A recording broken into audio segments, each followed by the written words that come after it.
මහනුවර මාතලේ පාරේ අලවතුගොඩ පොලිස් වසමේ අංකුබර රඹුක්කැල ගම්මානය අදාළයම නායයාමකට ලක්ව තිබෙනවා.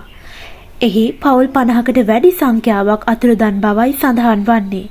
මේ වන විට සහන කණ්ඩායම් එම ස්ථානය වෙත ළඟා වෙමින් සිටින බවයි වාර්තා වන්නේ.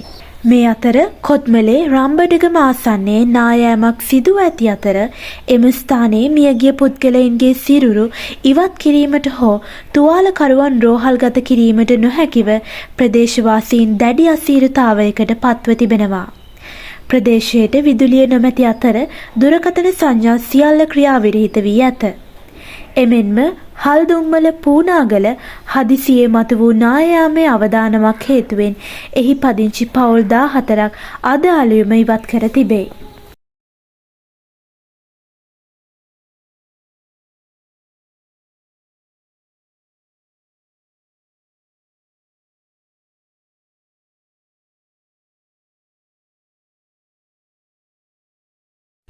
මෙවැනි පුවත් දැනගන්න අපිව සබ්ස්ක්‍රයිබ් කර දිගටම අපිත් එක්ක රැඳී සිටින්න. ඔබට සුබ දවසක්.